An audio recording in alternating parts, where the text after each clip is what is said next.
What's going on, boys? It's Flaws, and in this video we're going to be talking about how to secure those post-plant rounds on the T side. The biggest tip I can give right at the start is take advantage of the map control in the space that's given to you by the CTs when they're dead on the site. So like, T side on overpass is a great example because pit is one of those spots that if you don't fully control the round or the site, it's really hard to take pit.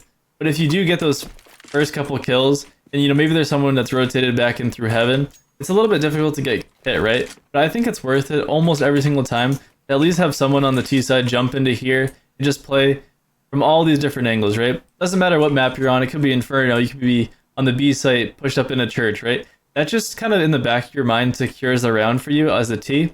If that person dies, it's not the biggest deal. They at least probably calm some information, or they did a lot of damage to the people that are rotating back in because it's an awkward spot to be in, right?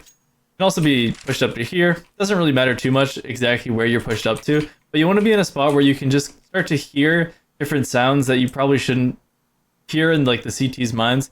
So like if I'm right here, I can hear if op scope's in heaven, right? I can hear if they're starting to use util back into the site. I can hear if there's 2 CTs, 3 CTs that are rotating in from here. If I only hear 1 CT and I start to kind of creep this angle, and I get the kill on the 1 CT, then I go, okay, watch out short, right, to my team. That does so much more for you in the round than just winning a 1v1 fight on the person heaven if you're playing pillar right here. You're like, okay. You just start, you're still nervous. You don't know exactly where they are. You don't know who's coming from where on the CT side. But if you have someone that's pushed up farther into the site, that's calming different information to your team, that's so much bigger for like the actual outcome of the round than just one kill, right?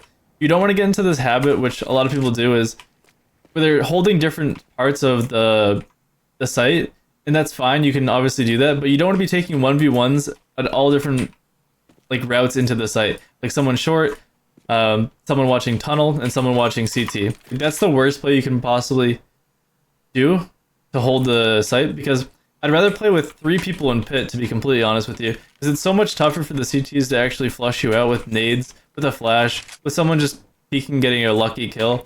Like, playing together is the biggest thing. I'd much rather have someone pushed up far, someone middle of site, and maybe even 2 middle of site, but maybe someone middle / back of the site, right? Because this person here, if they do have any util, they can very easily just throw a molly here. Okay, wait. There's no way that any CTs are coming through here for a second or two. I can be like, alright, now I'm going to flash you. Throw a quick flash like this, have my teammate peek. Okay, they don't see anything. Now we know in the back of our minds, okay, there's a good chance that someone's short. I just flashed deep CT, my teammate's clearing it out right now. There could be one heaven, sure. But now I can start to like focus more on these different parts of the map, right? I can go, okay, if there's one short, I'd rather just fight heaven right now with my teammate. I go here, we fight this together. Okay, we kill one heaven. Now I can just put all my focus on short, right? I can throw a flash like this, fall back off. And now we have 3 people deep in the site. They have no one on the CT side to come fight this with us. Same thing goes for A. Doesn't matter what map, doesn't matter what site. Always push someone as far as they possibly can into the site and into the round, right? If someone's here, pushed up in a bank, not only can I just get a really free kill on someone that's rotating through bank, but even if I die and I get some info on how many people are coming through bank, that's really huge for my team. It's much better than if I was just sitting back here holding an angle like this, and then the CTs can basically do whatever they want to get back into the site. I'd much rather push through here, get to this position, maybe even keep working through this angle. You might find a free kill, or even if you don't get a kill and like maybe they see you, put a little bit of spam into you. Even if you don't die and you just start just like delaying here, it's so much harder for them to clear out this side of the site, knowing that you could be bank at any point and you could peek them while they're trying to clear out every single other angle on the site. So keep this in mind. You want to stay alive as much as possible, like end of the day, but if you can push deeper and deeper into the site, you can just get those little bit of advantages that make it so the CTs have trouble getting back into the site.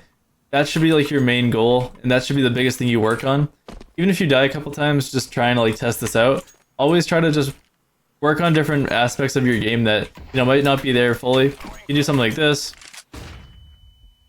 jump right through. Like it's a kind of a weird, crazy play. Like do some crazy plays though. That's what you're really playing Counter-Strike to do, is just practice different plays that maybe don't really make sense to you, but if you try them out and they work consistently, then just stick with those, right? Like that's what playing and getting better is all about.